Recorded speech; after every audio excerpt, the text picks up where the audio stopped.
मित्र हो, बोधिपथ संदेश या यूट्यूब चॅनलमध्ये आपणा सर्वांचं सहर्ष स्वागत. नमो बुद्धाय, जय भीम. बौद्ध धर्मामध्ये ज्येष्ठ पौर्णिमेचे महत्त्व. बौद्ध धर्मामध्ये सर्वच पौर्णिमा मंगल दिन व मंगल सण आहेत. ज्येष्ठ पौर्णिमा भगवान बुद्धांच्या जीवनात मंगलदायी ठरली आहे. बौद्ध धर्मात या पौर्णिमेला अनन्यसाधारण महत्त्व आहे. सिद्धार्थ गौतमाला इसवी सन पूर्व 528ला वैशाख पौर्णिमेच्या दिवशी ज्ञानप्राप्ती म्हणजे सम्यक संबोधी प्राप्त झाली. तथागत सम्यक संबुद्ध होतात.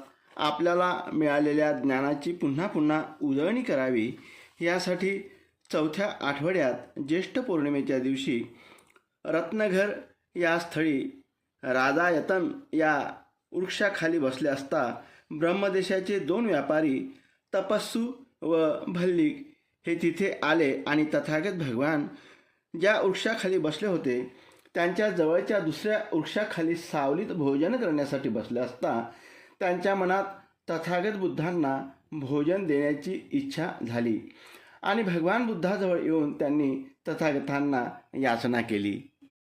भन्ते, आम्ही आपणास भोजन म्हणून आणलेल्या गोड पदार्थाचा आपण स्वीकार करावा. आम्हाला समाधान वाटेल. भगवान बुद्धाने मूक संमती देऊन आपले भिक्षापात्र पुढे केले आणि त्यांच्या गोड पदार्थाचा स्वीकार केला. भोजन झाल्यावर तथागताने या व्यापाऱ्यांना आपला पहिला धम्म उपदेश केला. 2 शरणंग देऊन त्यांना उपासक केले. 2 शरणंग म्हणजे बुद्धं शरणं गच्छामि, धम्मं शरणं गच्छामि. कारण तोपर्यंत संघाची स्थापना झालेली नव्हती. तथागताचे हे प्रथम उपासक झाले. त्या दिवशी ज्येष्ठ पौर्णिमा होती. त्या 2 व्यापाऱ्याच्या विनंतीवरून भगवान बुद्धांनी त्यांना केशधातू भेट दिले. त्या व्यापाऱ्यांनी ब्रह्मदेशात जाऊन भगवान बुद्धांच्या केशधातूवर 150 फूट उंच स्तूप बांधलेला आहे.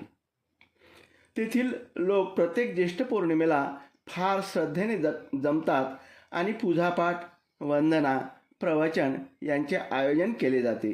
हा स्तूप आजही ब्रह्मदेशात आहे. ज्येष्ठ पौर्णिमेचे दुसरे महत्त्व असे की तथागताने कपिलवस्तू नगरवासियांना महासमय सूक्ताचा उपदेश केला होता. सर्व नगरवासीय नागरिक जमले होते. भिक्षू संघाला नगरवासियांनी भोजनदान केले. देवानाम प्रिय सम्राट अशोकाने कलिंग देशावर स्वारी केली. युद्धात 1,00,000 माणसे मारली गेली आणि 1.5 लाख माणसे जखमी झाली होती. खूप प्राणहानी झाली. ती युद्धभूमी रक्तरंजित झाली होती. सम्राट अशोकाला फार आनंद झाला होता. त्यावेळी भन्ते निग्रोध रस्त्याने चारिकेसाठी चालले होते. बुद्धं शरणं गच्छामि असा निनाद ऐकून राजा आदराने भन्तेजींना वंदन करतो आणि मी जगात अजिंक्य राजा झालो. मला आता कोणीही विरोधी नाही.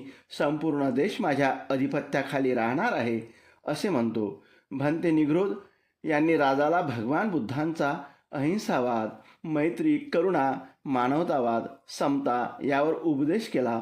तो उपदेश ऐकून राजा प्रभावित होतो आणि त्या दिवशी मी यापुढे युद्ध करणार नाही अशी प्रतिज्ञा करतो. त्यानंतर 8 वर्ष बौद्ध स्थळांना भेटी देऊन त्यांचे दर्शन घेतो आणि शेवटी भन्ते उपगुप्त यांचेकडून उपासकाची दीक्षा घेतो व धम्मप्रसाराचे कार्य करतो. भिक्षूंना भोजनदान, अर्थदान करून धम्माचरण करतो. त्यावेळी भिक्षूची संख्या खूप वाढली होती. दान व भोजन मिळत होते. आदरातिथ्य होत होता. म्हणून आळशी आयतखाऊ लोक भिक्षू झाले होते. धम्मप्रसाराचे कार्य फार मंदावले होते. असे भिक्षू आपल्या दूषित वागण्याने संघाला बदनाम करीत होते. ते थांबले पाहिजे याकरिता भन्ते मोगलीपुत ततिस्स यांच्याबरोबर विचारविनिमय करून निवडक भिक्षूंची 3री धम्मसंगती आयोजित केली. भगवान बुद्धाच्या महापरिनिर्वाणानंतर 236 वर्षांनी ही धम्मसंगती झाली. या धम्मसंगतीत भगवान बुद्धाची वचने लिपिबद्ध करून दगडावर कोरण्याचे ठरविले. शिलालेख कोरणे, स्तंभ उभारणे आणि धम्म प्रसारासाठी परदेशात भिक्षूंना पाठविणे असे ठरले.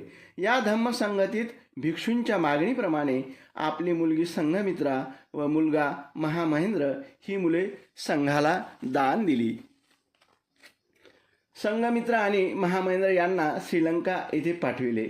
महामहेंद्र यांनी संघमित्रा यांच्या प्रेरणेने श्रीलंकेत अनेक स्त्रिया व पुरुष भिक्षुनी व भिक्षू झाले होते. आज श्रीलंकेत 80% लोक बौद्ध आहेत.